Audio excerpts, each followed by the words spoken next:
ನಮಸ್ಕಾರ ವೀಕ್ಷಕರೇ, ನೀವು ನೋಡ್ತಾ ಇದ್ದೀರಾ ವಿಶ್ವವಾಣಿ ಮನಿ. ನಾನು ಕೇಶವ್ ಪ್ರಸಾದ್. ವೀಕ್ಷಕರೇ, ನೀವೆಲ್ಲ ಸ್ಟಾಕ್ ಮಾರ್ಕೆಟ್ನಲ್ಲಿ ನೇರವಾಗಿ ಶೇರ್ಗಳಲ್ಲಿ ಇನ್ವೆಸ್ಟ್ ಮಾಡ್ತಾ ಇರ್ಬೋದು, ಮಾಡಬೇಕಂತ ಆಲೋಚನೆ ಕೂಡ ಮಾಡ್ತಾ ಇರ್ಬೋದು. ಆದರೆ ಅನೇಕ ಮಂದಿ ನೇರವಾಗಿ ಶೇರ್ಗಳಲ್ಲಿ ಇನ್ವೆಸ್ಟ್ ಮಾಡೋದ್ರ ಬದಲಿಗೆ ಮ್ಯೂಚುವಲ್ ಫಂಡ್ಗಳಲ್ಲಿ ಸಿಪ್ ಅಥವಾ ಲಂಸಮ್ ಆಗಿ ಇನ್ವೆಸ್ಟ್ಮೆಂಟ್ ಮಾಡ್ತಾರೆ.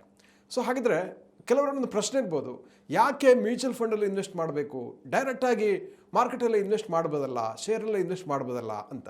ಸೊ ಇತ್ಯಾದಿ ಪ್ರಶ್ನೆಗಳ ಬಗ್ಗೆ ಇವತ್ತಿನ ವಿಶೇಷ ಎಪಿಸೋಡ್ ನಾವು ಸಾಕಷ್ಟು ಒಳನೋಟಗಳನ್ನು ಮತ್ತು ಮಾಹಿತಿಯನ್ನು ತಿಳಿದುಕೊಳ್ಳೋಣ. ಇದಕ್ಕಾಗಿ ನಮ್ಮ ಜೊತೆ ಇವತ್ತು ಹಿರಿಯ ನಿವೃತ್ತ ಬ್ಯಾಂಕರ್ ಜಗನ್ನಾಥ್ ಅವರು ನಮ್ಮ ಜೊತೆ ಇದ್ದಾರೆ. ಬನ್ನಿ ಕಾರ್ಯಕ್ರಮಕ್ಕೆ ಅವರನ್ನ ಬರಮಾಡ್ಕೊಳ್ಳ. ನಮಸ್ಕಾರ ಸರ್. ನಮಸ್ತೆ. ಅಂದಹಾಗೆ ಈ ಹಿಂದಿನ ಸಾಕಷ್ಟು ವಿಡಿಯೋಗಳಲ್ಲಿ ತಾವು ಪರ್ಸನಲ್ ಫೈನಾನ್ಸ್ ಬಗ್ಗೆ ನಮ್ಮ ವೀಕ್ಷಕರಿಗೆ ತಿಳಿಸಿಕೊಟ್ಟಿದ್ದಾರೆ ಮತ್ತು ಲಕ್ಷಾಂತರ ಮಂದಿಯನ್ನು ವೀಕ್ಷಿಸಿ ಮೆಚ್ಚುಗೆಯನ್ನು ಕೂಡ ವ್ಯಕ್ತಪಡಿಸಿದ್ದಾರೆ. ಸೊ ಭಾಳ ದಿವಸಗಳ ನಂತರ ಮತ್ತೊಮ್ಮೆ ನಮ್ಮ ಸ್ಟುಡಿಯೋಗೆ ಬಂದಿದ್ದಾರೆ, ಅದಕ್ಕಾಗಿ ನಿಮಗೆ ಸ್ವಾಗತವನ್ನು ಕೋರ್ತಾ. ಸೊ ಇವತ್ತಿನ ಟಾಪಿಕಲ್ಲಿ ಬಂದುಬಿಟ್ಟು ಮ್ಯೂಚುವಲ್ ಫಂಡಲ್ಲಿ ಯಾಕೆ ಇನ್ವೆಸ್ಟ್ಮೆಂಟ್ ಮಾಡಬೇಕು, ನೇರವಾಗಿ ಶೇರೆಲ್ಲ ಇನ್ವೆಸ್ಟ್ ಮಾಡ್ಬೋದಲ್ಲ ಅನ್ನೋಂಥ ಪ್ರಶ್ನೆ ಅನೇಕ ಮಂದಿಗೆ ಇರುತ್ತೆ. ತಾವೇನೇ ಹೇಳ್ತೀರಿ ಸರ್ ಇದಕ್ಕೆ ತಜ್ಞರಾಗಿ? ಸರ್, ಮ್ಯೂಚುವಲ್ ಫಂಡ್ ಅಂತ ಹೇಳಿದರೆ ಎಲ್ಲರೂ ಸೇರಿ ಒಂದು ನಾವು ಹೂಡೋದು. ಇವಾಗ ನನಗೇನಾಗುತ್ತೆ, ಮಧ್ಯಮ ವರ್ಗದವ್ರಿಗೆ ತಿಂಗಳಿಗೆ 10,000 ರೂಪಾಯಿ ಇಲ್ಲ 50,000 ರೂಪಾಯಿ, ಭಾಳ ದೊಡ್ಡ ಮಧ್ಯಮ ವರ್ಗದವರು. ನಿಜ. ಇಲ್ಲ ಅಂದರೆ 500 ರೂಪಾಯಿಂದನೂ ತಿಂಗಳಿಗೆ ಹಾಕ್ತೀನಿ ಅನ್ನೋರು ಇರ್ತಾರೆ, ಭಾಳ ಮಂದಿ ಇದ್ದಾರೆ. ಅಂಥವ್ರು ಹಾಕಬೇಕಾದ್ರೆ ಒಂದು ಶೇರ್ ಮೇಲೆ ಹಾಕ್ಬೋದು. ಇವಾಗ BSC ಅಂತ ತೊಗೊಂಡ್ರೆ 3,000 ಇದೆ, ಇನ್ಫೋಸಿಸ್ ಅಂತ ತೊಗೊಂಡ್ರೆ 20,300 ಇದೆ. ನನ್ನ ಹತ್ರ ಬರೀ 500 ರೂಪಾಯಿ ಇದ್ದರೆ ಒಂದು ಶೇರು ಸಿಗಲ್ಲ ಕೆಲವು. ನಿಜ. ಅದರಿಂದ ಈ ಮ್ಯೂಚುವಲ್ ಫಂಡ್ಗೆ ಹಾಕಿದರೆ ಕಮ್ಮಿ ಬಂಡವಾಳ ನಂದಿದ್ರೂ ನಾನು ಮಾರ್ಕೆಟ್ನಲ್ಲಿ ಇರ್ಬೋದು, ಮೊದಲನೇದು. ಎರಡನೇದು, ಈ ಶೇರುಗಳು ಬಹಳ ಬೇರೆ ಬೇರೆ ಇರುತ್ತೆ, ಒಂದೊಂದು ಕಂಪ್ನಿದು ಒಂದೊಂದು ಶೇರ್ ಇರುತ್ತೆ. ಪ್ರತಿಯೊಂದು ಇಂಡಸ್ಟ್ರಿನೂ ನಾವು ಸ್ಟಡಿ ಮಾಡಬೇಕು.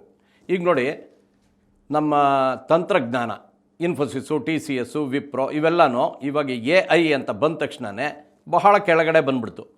ಅದನ್ನೆಲ್ಲ ತಿಳ್ಕೊಂಡಿರ್ಬೇಕು.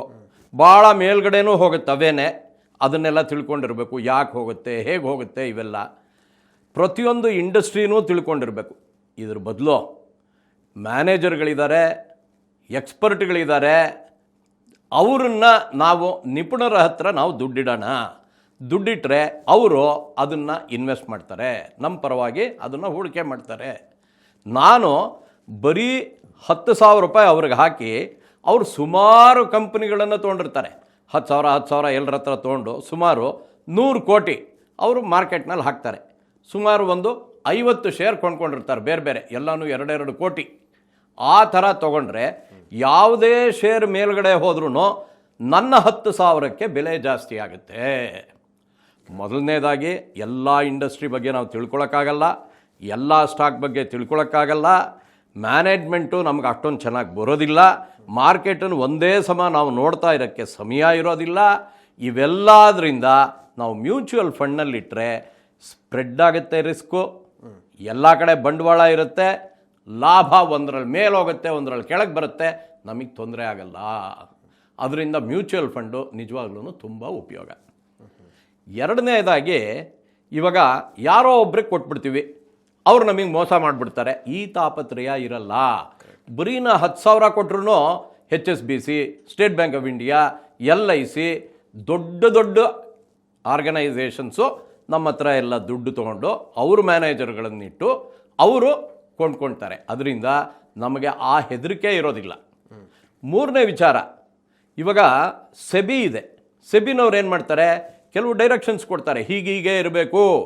ಆವಾಗ ನಾವು ಯಾರು ಅದರಲ್ಲಿ ದುಡ್ಡನ್ನು ಹೂಡ್ತೀವಿ ಅವ್ರಿಗೆ ಮೋಸಗಳಾಗಲ್ಲ. ನಾಲ್ಕನೇದು ಏನು ಅಂತ ಹೇಳಿದರೆ, ಅಂಥ ಎಲ್ಲ ಮ್ಯೂಚುವಲ್ ಫಂಡ್ನವ್ರೂ ಪ್ರತಿ 3 ತಿಂಗಳಿಗೊಂದು ಸಲ ಅವರ ಲಾಭ ಎಷ್ಟು ತಿಳಿಸ್ತಾರೆ. ಪ್ರತಿ ತಿಂಗಳೂ ತಮ್ಮ ಯಾವ ಖಾತೆಗಳಲ್ಲಿ, ಅಂದರೆ ಬೇರೆ ಬೇರೆ ಹೂಡಿಕೆಗಳಿರುತ್ತಲ್ಲ, ಅದರಲ್ಲೆಲ್ಲ ಎಷ್ಟು ಲಾಭ ಬಂದಿದೆ, ಇವತ್ತದು ಯಾವ ಸ್ಥಿತಿನಲ್ಲಿದೆ, ಅದನ್ನು ಅವರು ತಿಳಿಸ್ಬೇಕು. ಮಂತ್ಲಿ ಅಂತಾರೆ, ತಿಂಗಳಿಗೊಂದು ಸಲ ತಿಳಿಸ್ಬೇಕು. ಅದರಿಂದ ಆಡಿಟ್ ಇರುತ್ತೆ. ಆ ಕಂಪ್ನಿಗಳು ಬರೀ ಕಂಪ್ನಿಗಳ ಆಡಿಟ್ ಅಲ್ಲ, ಮ್ಯೂಚುವಲ್ ಫಂಡ್ಗೂ ಆಡಿಟ್ ಇರುತ್ತೆ, ಅದು ಕಂಪಲ್ಸರಿ. ಅದರಿಂದ ಆಡಿಟ್ ಮಾಡ್ತಾರೆ ಯಾರು? ತಜ್ಞರು, ಆಡಿಟರ್ಗಳು. ಅದರಿಂದ ಇವೆಲ್ಲ ಅಡ್ವಾಂಟೇಜ್ ನಮಗಿರೋದ್ರಿಂದ ಮ್ಯೂಚುವಲ್ ಫಂಡ್ನಲ್ಲಿ ಇಟ್ಟರೆ ನಮಗೆ ಬಹಳ ಸಂತೋಷ. ಎರಡನೇದು, ಮ್ಯೂಚುವಲ್ ಫಂಡ್ನಲ್ಲಿ ಎಷ್ಟಿಡಬೇಕು ಅಂತ ನೀವೇನಾದರೂ ಕೇಳಿದರೆ, ಕರೆಕ್ಟ್ ಸರ್ ಭಾಳ ಕಡು ಬಡವರು ಇರ್ತಾರೆ, ನಾನು ಮಾರ್ಕೆಟ್ನಲ್ಲಿ ಇರಬೇಕು ಅಂತಾರೆ. 500 ರೂಪಾಯಿ ಇಟ್ಟರು ಸಾಕು ಸರ್. ಮ್ಯೂಚುವಲ್ ಫಂಡಿಗೆ ಪ್ರತಿ ತಿಂಗಳು ನಾನು 500 ಹಾಕ್ತೀನಿ. ಇಲ್ಲ ನನ್ನ ಹತ್ರ ಒಂದು 5,000 ರೂಪಾಯಿ ಇದೆ, ನಾ 5,000 ರೂಪಾಯಿ ಹಾಕ್ತೀನಿ ಒಂದು ಸಲ. ಪ್ರತಿ ತಿಂಗಳು ಹಾಕೋಕ್ಕಾಗಲ್ಲ, ಎರಡೂ ಪರವಾಗಿಲ್ಲ.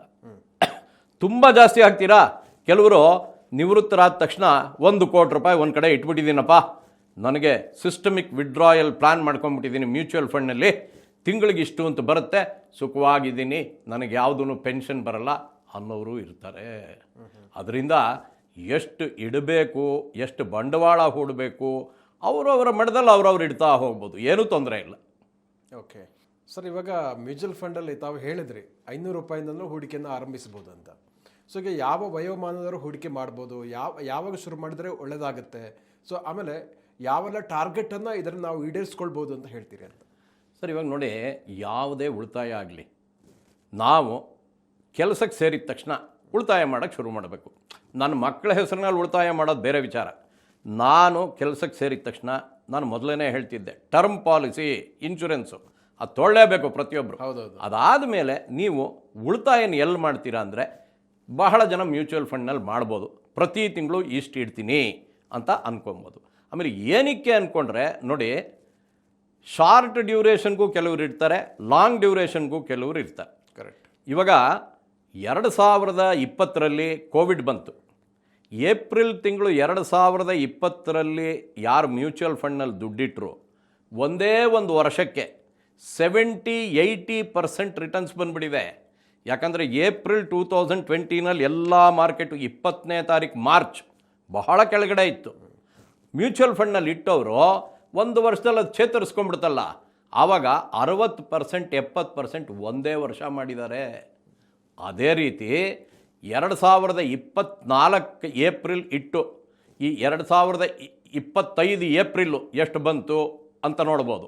ಅದೇ ರೀತಿ 1ನೇ ತಾರೀಕು ಜನವರಿ 2025 31ನೇ ತಾರೀಕು ಡಿಸೆಂಬರ್ ಒಂದು ವರ್ಷಕ್ಕೆ ಎಷ್ಟು ಬಂತು ಅಂತ ಯೋಚನೆ ಮಾಡಿದರೆ ಇವಾಗ ಕಮ್ಮಿ ಆಗಿಬಿಟ್ಟಿದೆ ಸರ್. ಮಾರ್ಕೆಟ್ ಮೇಲೂ ಹೋಗುತ್ತೆ, ಕೆಳಗೂ ಬರುತ್ತೆ. ಮಾರ್ಚ್ ತಿಂಗಳಲ್ಲಿ ಮಾರಿದವನಿಗಂತೂ ತುಂಬ ನಷ್ಟ ಆಗಿರುತ್ತೆ, ಹೋದ ವರ್ಷಕ್ಕಿಂತ ಕಮ್ಮಿನಲ್ಲಿದೆ.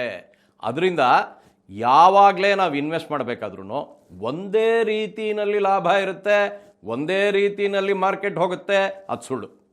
ತುಂಬ ಜನ ಹೇಳ್ಬೋದು ಮ್ಯೂಚುವಲ್ ಫಂಡ್ನಲ್ಲಿ ಇಟ್ಬಿಟ್ರೆ ಪ್ರಾಫಿಟ್ ಬಂದ್ಬಿಡುತ್ತೆ, ಇಷ್ಟು ಬಂದ್ಬಿಡುತ್ತೆ, ಬರುತ್ತೆ, ಬಟ್ ಯಾವಾಗಲೂ ಅದೇ ಇರುತ್ತೆ ಅನ್ನೋದು ಸುಳ್ಳು. ಅದರಿಂದ ಶಾರ್ಟ್ ಡ್ಯೂರೇಷನ್ ಇಡಬೇಕಾದ್ರೆ ಈ ಕೋವಿಡ್ ಆದ ತಕ್ಷಣ ಇಟ್ಟಿದ್ದು, ಇವಾಗ ಯುದ್ಧದಲ್ಲಿ ಎಲ್ಲ ಕೆಳಗಡೆ ಬಂದಿದೆ, ಇವಾಗ ಕೊಂಡ್ಕೊಂಡಿದ್ದು ಇಂಥವು ಲಾಭ ಕೊಡ್ಬೋದು ಹೊರತು ಶಾರ್ಟ್ ಡ್ಯೂರೇಷನ್ಗಿಂತ 5 ವರ್ಷ 10 ವರ್ಷ ಈ ಥರ ಇಟ್ಟವರು ಚೆನ್ನಾಗಿ ಲಾಭ ಮಾಡಿದೆ. ಇವಾಗೊಂದು ಉದಾಹರಣೆ, ನಾನು 2005ರಲ್ಲಿ 10,000 ಇಟ್ಟಿದ್ದೆ ಸರ್.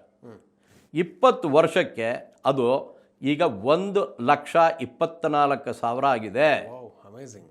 ಅದು ಹೇಗಾಗಿದೆ ಅಂತ ಹೇಳಿದರೆ, ಮಾರ್ಕೆಟು ನೋಡಿ 8,000ದಲ್ಲಿ ಇತ್ತು 2006-7ರಲ್ಲಿ, 85,000 ತನಕ ಹೋಯಿತು, ಸುಮಾರು 80,000 ಅಂತ ಇಟ್ಕೊಳ್ಳಿ. 10ರಷ್ಟಾಗೋಯ್ತು. 10ರಷ್ಟಾದರೆ 10,000 1,00,000 ಆಗೇ ಆಗುತ್ತೆ. ಆದರೆ ಅವರಿಟ್ಟಿದ್ದು ಬೇರೆ ಬೇರೆ, ಅದರಲ್ಲಿ ಲಾಭಗಳು ಬಂದಿತ್ತು, ಮಾರಿದರು, ಕೊಂಡ್ಕೊಂಡ್ರು, ಚೆನ್ನಾಗಿ ಮಾಡಿದರು, ಅದರಿಂದ ಅದು 1,24,000 ಆಗಿದೆ. ಅದು ನಾನಿಟ್ಟ ಕಂಪನಿ ಬೇರೆಯವ್ರಿಗೆ ಮಾರ್ಬಿಡ್ತದನ್ನು. ಇವಾಗದು ನನಗೆ HSBCಯಿಂದ ಲೆಟ್ರ್ ಬಂತು, ನಿಮ್ಮದು ನಮ್ಮಲ್ಲಿದೆ, ಇವತ್ತು ನೀವು ಬಂದು KYC ಕೊಡಿ ಅಂತ ನಾನು ಹೋಗಿದ್ದೆ. ಅಲ್ಲಿಗೆ ಹೋಗಿ KYC ಕೊಟ್ಟು ಇವತ್ತಿನ ಬ್ಯಾಲೆನ್ಸ್ ಎಷ್ಟು ನಂದು ಅಂತ ನೋಡಿದರೆ 1,24,000. ಅದರಿಂದ ಮ್ಯೂಚುವಲ್ ಫಂಡ್ನಲ್ಲಿ ತಾಳಿದವನು ಬಾಳಿಯಾನು ಅಂತ ನಾನು ಮೊದಲಿಂದ ಹೇಳ್ತೀನಿ. ಆ ರೀತಿ ಬಹಳ ದಿನದ ಮಟ್ಟಕ್ಕೆ ಇಟ್ಟರೆ ಅದರಲ್ಲಿ ತುಂಬ ಲಾಭ ಇದೆ ಸರ್. ಇನ್ನು SIP ಪ್ರತಿ ತಿಂಗಳು ಇಷ್ಟಿಷ್ಟು ಅಂತ ಇಡ್ತಾರೆ. ಕೆಲವರು 10,000 ಪ್ರತಿ ತಿಂಗಳು ಇಟ್ಟು 10 ವರ್ಷಕ್ಕೆ ಅವರು ಸುಮಾರು 12 ಲಕ್ಷ ಇಟ್ಟಿರ್ಬೋದು.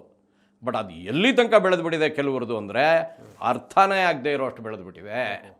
ಅದರಿಂದ 10 ವರ್ಷ 20 ವರ್ಷದಲ್ಲಿ ಲಾಭ ನಷ್ಟ ಎಲ್ಲ ಆಗುತ್ತೆ ಸರ್. ಕರೆಕ್ಟ್. ಕಡೆಯಲ್ಲಿ ನಮ್ಗೆ ಎಷ್ಟು ಬರುತ್ತೆ ಅಂದರೆ ತುಂಬ ಉತ್ತಮವಾದ ಮೊತ್ತ ಬರುತ್ತೆ. ಅದರಿಂದ ಮ್ಯೂಚುವಲ್ ಫಂಡ್ನಲ್ಲಿ ಜಾಸ್ತಿ ದಿನ ಇಡೋದು, ಎಷ್ಟು ಬೇಕಾದ್ರೂ ಇಡ್ಬೋದು ಅಂತ ನನ್ನ ಅನಿಸಿಕೆ. ಸರ್, ಈಗ ಹಾಗಿದ್ರೆ ಈ ಮ್ಯೂಚುವಲ್ ಫಂಡಲ್ಲಿ large cap, mid cap, small cap ಹೀಗೆ ನಾನು ಕೇಳಿದ್ದೀನಿ, ಬಟ್ ನನಗೆ ಅದ್ರ ಬಗ್ಗೆ ಅಷ್ಟೊಂದು ಡೀಟೇಲ್ ಗೊತ್ತಿಲ್ಲ, ಏನಿದು ಅಂತ ಹೇಳ್ತೀರಾ ಅಂತ? ಸರಿ, ಕ್ಯಾಪ್ ಅಂದರೆ ಟೋಪಿ ಹಾಕ್ಕೊಳ್ಳೋದಲ್ಲ, ಯಾರು ನಮಗೆ ಟೋಪಿ ಹಾಕಲ್ಲ ಮಾರ್ಕೆಟ್ನಲ್ಲಿ. ಕ್ಯಾಪಿಟಲೈಸೇಷನ್ ಅಂತ ಅಂದರೆ ಒಟ್ಟು ಇವಾಗ ಒಂದು ಕಂಪನಿ ಶುರು ಮಾಡ್ತೀವಿ, ಸಣ್ಣ ಕಂಪನಿ, ಅದರ ಬಂಡವಾಳ 100 ಕೋಟಿ, ಪಬ್ಲಿಕ್ಕಿಗೆ ಶೇರ್ ಕೊಡ್ತೀವಿ. ಅದೇ ರೀತಿ ಒಂದು 500 ಕೋಟಿ 1000 ಕೋಟಿ ಅದು ಮಿಡ್ ಕ್ಯಾಪ್.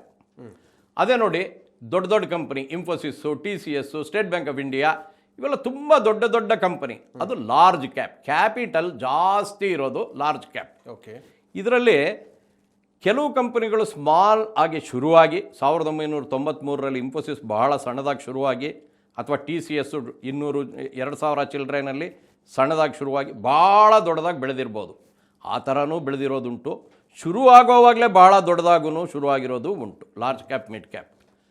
ಇದರಲ್ಲಿ ನಾವು ಇನ್ವೆಸ್ಟ್ ಮಾಡಬೇಕಾದ್ರೆ ನೀವು ಲಾರ್ಜ್ ಕ್ಯಾಪ್ನಲ್ಲಿ ಇಡ್ತೀರಾ, ಸ್ಮಾಲ್ ಕ್ಯಾಪ್ನಲ್ಲಿ ಇಡ್ತೀರಾ ಅಂತ ಮ್ಯೂಚುವಲ್ ಫಂಡ್ನಲ್ಲಿ ಕೇಳ್ತಾರೆ. ನಿಜ.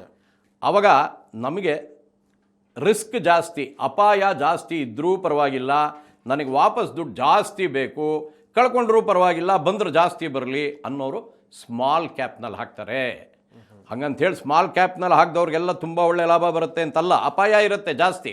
ಯಾಕಂದರೆ ನೋಡಿ ಸರ್, ನನಗೆ ಬಂಡವಾಳ ಕಮ್ಮಿ ಇದ್ದರೆ 10,000 ಇದ್ದರೆ 10,000 ಲಾಸ್ ಆಗಿಬಿಟ್ರೆ ತಿರುಗಿ ನಾ ಬರೋದೇ ಇಲ್ಲ.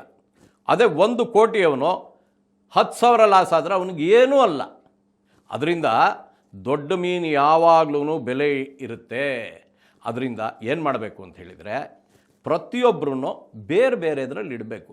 ಇವಾಗ ಮ್ಯೂಚುವಲ್ ಫಂಡ್ನವರು ಲಾರ್ಜ್ ಕ್ಯಾಪ್ ಅಂತ ಒಂದು ಮಾಡಿರ್ತಾರೆ, ಮಿಡ್ ಕ್ಯಾಪ್ ಅಂತ ಒಂದು ಮಾಡಿರ್ತಾರೆ, ಸ್ಮಾಲ್ ಕ್ಯಾಪ್ ಅಂತ ಒಂದು ಮಾಡಿರ್ತಾರೆ, ಫ್ಲೆಕ್ಸಿ ಕ್ಯಾಪ್ ಅಂತ ಮಾಡ್ತಾರೆ, ಫಂಡ್ಸ್ ಆಫ್ ಫಂಡ್ಸ್ ಅಂತ ಮಾಡ್ತಾರೆ ಸರ್. ಅಂದರೆ ಇವಾಗ ನೋಡಿ, ನಾವು ಸ್ಟಾಕ್ನಲ್ಲಿ ಇಡ್ಬೋದು, ಬಾಂಡ್ನಲ್ಲಿ ಇಡ್ಬೋದು, ಎರಡೂ ಮಿಕ್ಸ್ ಮಾಡಿದರೆ ಅದು ಹೈಬ್ರಿಡ್.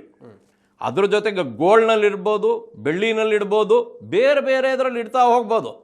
ಅವೆಲ್ಲನೂ ಸೇರಿಸ್ಕೊಂಡು ಒಂದೇ ಫಂಡು, ನೀವು 10,000 ಇಡ್ತೀರಾ, ಅವರು 100 ಕೋಟಿನಲ್ಲಿ 10 ಕೋಟಿ ಇಲ್ಲಿ, 20 ಕೋಟಿ ಅಲ್ಲಿ, 30 ಕೋಟಿ ಅಲ್ಲಿ, ಇನ್ನೊಂದು 10 ಕೋಟಿ ಇನ್ನೊಂದು ಕಡೆ, ಈ ಥರ ಇಡೋದನ್ನು ಫಂಡ್ ಆಫ್ ಫಂಡ್ಸ್ ಅಂತಾರೆ ಸರ್. ಆ ಥರ ಸ್ಪ್ರೆಡ್ ಆಗುತ್ತೆ, ಆವಾಗ ತುಂಬ ಲಾಭ ಬರುತ್ತೆ. ಒಂದು ಮೇಲ್ಗಡೆ ಹೋದರೆ ಇನ್ನೊಂದು ಕೆಳಗಡೆ ಬಂದರೆ ತೊಂದರೆ ಆಗಲ್ಲ. ನಾವು ಬರೀ ಸ್ಟಾಕ್ನಲ್ಲಿಟ್ಟು ಮೇಲ್ಗಡೆ ಹೋಗ್ತಾ ಇರೋದು ಕೆಳಗಡೆ ಬಂದುಬಿಟ್ರೆ ಕಷ್ಟ ಆಗುತ್ತೆ. ಈ ರೀತಿ ಇರುತ್ತೆ. ಇದಕ್ಕೆ ಯಾಕೆ ಬೇರೆ ಬೇರೆ ಥರ ಮಾಡ್ತಾರೆ ಅಂದರೆ, ಇವಾಗ ನಾವು ಕಾಫಿ ಕುಡಿತೀವಲ್ಲ ಸರ್, ಬೆಂಗಳೂರಿನವ್ರಿಗೆ ಕಾಫಿ ಇಷ್ಟ, ಬೈಟು ಕಾಫಿ ಅಂತ ಹೋಗ್ತೀವಿ. ಇವಾಗ ಕಾಫಿ ಕೊಡೋವಾಗ ಅವ್ನು ಕೇಳ್ತಾನೆ, ನಿಮಗೆ ಲಾರ್ಜ್ ಬೇಕಾ, ಸ್ಮಾಲ್ ಬೇಕಾ, ಮೀಡಿಯಮ್ ಬೇಕಾ ಅಂತ ಕೇಳಲ್ಲ. ಅದ್ರ ಬದಲು ಸಕ್ಕರೆ ಬೇಕಾ, ಸಕ್ಕರೆ ಇಲ್ಲದೇ ಬೇಕಾ, ಕೆಲವರು ಸಕ್ಕರೆ ಇರೋದು ಇಲ್ಲದೆ ಇರೋದು ಮಿಕ್ಸ್ ಮಾಡಿ ಕಮ್ಮಿ ಸಕ್ಕರೆ ಅಂತಲೂ ತೊಗೊಳೋರಿದ್ದಾರೆ. ಈ ರೀತಿ ಬೇರೆ ಬೇರೆ ವಿಧದಲ್ಲಿ ತೊಗೊಳೋರಿಗೆ ಹೇಗೆ ಮಾರ್ಕೆಟ್ ಇರಬೇಕೋ ಆ ರೀತಿ ಮ್ಯೂಚುವಲ್ ಫಂಡ್ನಲ್ಲೂ ಇದೆ. 1963ರಲ್ಲಿ UTI ಶುರು ಮಾಡಿಸ್ತು sir, unit trust of India, ನಮ್ಮ ಇಂಡಿಯಾನಲ್ಲಿ ಫಸ್ಟ್ ಟೈಮ್ ಮ್ಯೂಚುವಲ್ ಫಂಡ್ ಮಾಡ್ತಾವ್ರು. ಕರೆಕ್ಟು. ಎಷ್ಟು ಕೊಂಡ್ಕೊಂಡಿದ್ದಾರೆ, ಅದರ ಬೆಲೆ ಎಷ್ಟು, ಅದನ್ನು ನೆಟ್ ಅಸೆಟ್ ವ್ಯಾಲ್ಯೂ ಅಂತಾರೆ. ಅದು ಮೇಲ್ಗಡೆ ಹೋಗ್ತಾ ಹೋಗ್ತಾ ಹೋಗ್ತಾ ನಮಗೆ ಲಾಭ ಜಾಸ್ತಿ ಆಗುತ್ತೆ. ತಾಳಿದವನು ಬಾಳಿಯಾನು. ನಿಜ ಸರ್, ಅದು ಭಾಳ ಅದ್ಭುತವಾಗಿ ಹೇಳಿದೆ. ನನಗೆ ಎಷ್ಟೋ ಸರಿ ಅನಿಸ್ತಾ ಇತ್ತು, ಈ ಬ್ಯಾಂಕ್ಗಳಲ್ಲಿ ಫಿಕ್ಸೆಡ್ ಡೆಪಾಸಿಟ್ಲಿ 7-8% ಇದ್ದರೆ ಇದರಲ್ಲಿ ಅವರೇಜ್ 12-13% ಹೆಂಗೆ ಬರುತ್ತೆ ಅಂತ ನನಗೆ ಒಂದು ಪ್ರಶ್ನೆ ಬರ್ತಾ ಇದೆ. ಅದಕ್ಕೆ ನೀವು ಕರೆಕ್ಟಾಗಿ ಹೇಳಿದ್ರಿ ಯಾವ ರೀತಿ ಇದು ವರ್ಕೌಟ್ ಆಗುತ್ತೆ ಅನ್ನುವಂಥದ್ದು. ಸೊ ಈಗ ಮತ್ತೊಂದು ಪ್ರಶ್ನೆ ಕೊನೆಯದಾಗಿ ಅಂದರೆ, ಈಗ ಇರಾನ್ ವಾರ ನಡೀತಾ ಇದೆ, ಮಧ್ಯಪ್ರಾಚ್ಯದಲ್ಲಿ ಬಹಳ ಬಿಕ್ಕಟ್ಟು ಉಂಟಾಗಿದೆ, ಎಲ್ಲ ಸ್ಟಾಕ್ ಮಾರ್ಕೆಟ್ ಡೌನ್ ಟ್ರೆಂಡಲ್ಲಿ ಇರುವಂಥದ್ದು. ಸೊ ಇಂಥ ಸಂದರ್ಭದಲ್ಲಿ ಅನೇಕ ಮಂದಿಗೆ ಒಂದು ಪ್ರಶ್ನೆ ಇರುತ್ತೆ, ಈಗ SIP ಕಂಟಿನ್ಯೂ ಮಾಡಬೇಕಾ, ನಿಲ್ಲಿಸಬೇಕಾ, ಒಂದು ಸ್ವಲ್ಪ ಹೊತ್ತು ಇದಾಗ್ಬಿಟ್ಟು ಮಾರ್ಕೆಟ್ ಮತ್ತೆ ಅಪ್ ಆಗುವಾಗ ಇನ್ವೆಸ್ಟ್ ಮಾಡಬೇಕಾ ಅಂತ ಒಂದು ಪ್ರಶ್ನೆ ಇರುತ್ತೆ. ಮ್ಯೂಚುವಲ್ ಫಂಡ್ ಇನ್ವೆಸ್ಟ್ ಮಾಡೋರಿಗೆ ನಿಮ್ಮೊಂದು ಸಜೆಷನ್ ಏನು ಅಂತ? ಸರ್, ಮಾರ್ಕೆಟ್ ಮೇಲೂ ಹೋಗುತ್ತೆ, ಕೆಳಗೂ ಬರುತ್ತೆ. 2020ರಲ್ಲಿ ಕೋವಿಡಿಂದ ಕೆಳಗಡೆ ಬಂದಿತ್ತು, ಅಲ್ಲಿ ಕೊಂಡ್ಕೊಂಡಿರೋರೆಲ್ಲ ತುಂಬ ಲಾಭ ಮಾಡಿದರು ಅಂತ ನಾ ಹೇಳಿದೆ. ಮೇಲ್ಗಡೆ ಕೊಂಡ್ಕೊಂಡವರು ಮಾರಬಾರ್ದು. ಓಕೆ. ಯಾಕಂತ ಹೇಳಿದರೆ, ನಷ್ಟ ಆಗೋ ಸಮಯದಲ್ಲಿ ಮಾರಿ ಬಹಳ ಮೇಲ್ಗಡೆ ಹೋದಾಗ ಎಲ್ಲರೂ ತೊಗೊಂತಿದ್ದಾರೆ ಅಂತ ಕೊಂಡ್ಕೊಂಡು ನಷ್ಟ ಮಾಡಿಕೊಂಡ್ರೆ ಬುದ್ಧಿ ಇಲ್ಲ ಅಂತಾರೆ ಸರ್. ನಾವು ಸಾಕಷ್ಟು ಸಲ ಅದೇ ಥರ ಮಾಡ್ತೀವಿ. ಮಾರ್ಕೆಟ್ ಆ ಥರ ರೂಮರ್ಸನ್ನು ಸ್ಪ್ರೆಡ್ ಮಾಡುತ್ತೆ. ಬಟ್ ನಾವೇನು ಮಾಡಬೇಕು ಅಂದರೆ, ಈ ವಾರು, ಕೋವಿಡ್ಡು, ಇನ್ಫ್ಲೇಷನ್ನು, ತಾಪತ್ರಯಗಳು ಇವೆಲ್ಲ ಬಂದಾಗ ಮಾರ್ಕೆಟ್ ಕೆಳಗಡೆ ಬರುತ್ತೆ. ಕೆಳಗಡೆ ಬಂದಾಗ ಖಂಡಿತ ಮಾರಬಾರ್ದು, SIP ನಿಲ್ಲಿಸಬಾರ್ದು. ಅದ್ರ ಬದಲು ಇನ್ನಷ್ಟು ಒಂದೇ ಸಮ ಜಾಸ್ತಿ ದುಡ್ಡಿದ್ರೆ ಅಲ್ಲಿ ಹೂಡಿ ಅದು ಮೇಲ್ಗಡೆ ಹೋದಾಗ ಲಾಭ ಮಾಡ್ಕೊಬೇಕು, ನಷ್ಟ ಖಂಡಿತ ಮಾಡ್ಕೊಬಾರ್ದು. ಇದು ನನ್ನ ಅನಿಸಿಕೆ. ನಾ ಹೇಳಿದ್ನಲ್ಲ 2006ರಲ್ಲಿ ಇಟ್ಟಿದ್ದು ಇವಾಗ ಇಷ್ಟಾಗಿದೆ ಅಂತ. ನಾನು ಇವಾಗ ಮಾರಿದರೆ 1.24 ಬರುತ್ತೆ, ಅದೇ ಒಂದು ತಿಂಗಳು ಮೊದಲು ಮರಿದಿದ್ರೆ 1.40 ಬಂದಿರೋದು. ಅದರಿಂದ ಮಾರ್ಕೆಟ್ ಮೇಲ್ಗಡೆ ಹೋಗುತ್ತೆ. ಅದರಿಂದ ಕಾಯಬೇಕು. ಕಾಯೋದು ಬಹಳ ಮುಖ್ಯ ಆಗುತ್ತೆ. RSI ಅಂತಾರೆ ಸರ್, ರಿಲೇಟಿವ್ ಸ್ಟ್ರೆಂತ್ ಇಂಡೆಕ್ಸ್ ಅಂತ. ಯಾವಾಗ 40 ಕೆಳಗಡೆ ಬರುತ್ತೆ ಅದನ್ನು ಕೊಂಡ್ಕೊಳ್ತಾರೆ. ತುಂಬ ಕಂಪ್ನಿಗಳು ಇವಾಗ 40 ಕಮ್ಮಿ ಇದೆ. ಸೊ ಯಾರ್ಯಾರು ಟೆಕ್ನಿಕಲ್ ಅನಾಲಿಸಿಸ್ ನೋಡ್ತಾರೆ ಅವ್ರೂ ಇವಾಗ ಕೊಂಡ್ಕೊಳಕ್ಕೆ ಮುಂದೆ ಹೋಗ್ತಾರೆ ಹೊರತು ಇವಾಗ ಹೆದರಿ ಮಾರಿ ನಷ್ಟ ಮಾಡ್ಕೊಬಾರ್ದು. ಇದು ಮಾರ್ಕೆಟ್ನಲ್ಲಿ ಇದ್ದೇ ಇರುತ್ತೆ. ನಿಜ, ಯಾಕಂದ್ರೆ ಇದೊಂದು ಬೈಯಿಂಗ್ ಆಪರ್ಚುನಿಟಿ ಅಂತಾನೆ ಹೇಳ್ಬೇಕು. ಹಾಗಿದ್ರೆ Correct. ಡೌನ್ ಟ್ರೆಂಡ್ ಅಲ್ಲಿ ಇದ್ದಾಗ. ಕರೆಕ್ಟ್. ಸೊ ಆದರೆ ಇನ್ನೂ ಎಷ್ಟು ಕೆಳಗಡೆ ಹೋಗುತ್ತೆ ದೇವರೇ ಬಲ್ಲ. ಕರೆಕ್ಟ್. ಸೊ ಅಂದು ನಮ್ಮ ವೀಕ್ಷಕರಿಗೆ ಎಷ್ಟು ಹೊತ್ತು ಮ್ಯೂಚುವಲ್ ಫಂಡ್ ಅಂದರೆ ಏನು, ಅದು ಯಾವ ರೀತಿಯಲ್ಲಿ ಕೆಲಸ ಮಾಡ್ತದೆ, ಅದರಲ್ಲಿ ಎಷ್ಟು ಟೈಪ್ಸ್ ಇದೆ, ಮತ್ತು ಈ ಕ್ಯಾಪ್ಗಳ ಬಗ್ಗೆ ಸೊ ಬಹಳ ವಿವರವಾಗಿ, ಮತ್ತು ಮಾರ್ಕೆಟ್ ಡೌನ್ ಆಗಿದ್ದಾಗ ಏನು ಮಾಡಬೇಕು ಅನ್ನೋದ್ರ ಬಗ್ಗೆ ಬಹಳ ಮನೋಜ್ಞವಾಗಿ ಒಳನೋಟಗಳನ್ನು ವಿವರಿಸಿಕೊಟ್ಟಿದ್ದೀರಾ. ಇದು ನಮ್ಮ ವೀಕ್ಷಕರಿಗೆ ಖಂಡಿತವಾಗಿ ಹೆಲ್ಪ್ ಆಗುತ್ತೆ ಅಂತ ನಾನು ಅಂದ್ಕೊಂಡಿದ್ದೀನಿ. ಇದಕ್ಕಾಗಿ ನಿಮಗೆ ಹಾರ್ದಿಕ ಧನ್ಯವಾದಗಳು. ಧನ್ಯವಾದಗಳು ವೀಕ್ಷಕರೇ, ಇಂತಹ ಮತ್ತಷ್ಟು ಉಪಯುಕ್ತ ವಿಡಿಯೋಗಳಿಗೆ ವಿಶ್ವವಾಣಿ ಮನಿ ಯೂಟ್ಯೂಬ್ ಚಾನಲನ್ನು ವೀಕ್ಷಿಸಿ ಮತ್ತು ಸಬ್ಸ್ಕ್ರೈಬ್ ಮಾಡಿ. ವಂದನೆಗಳು.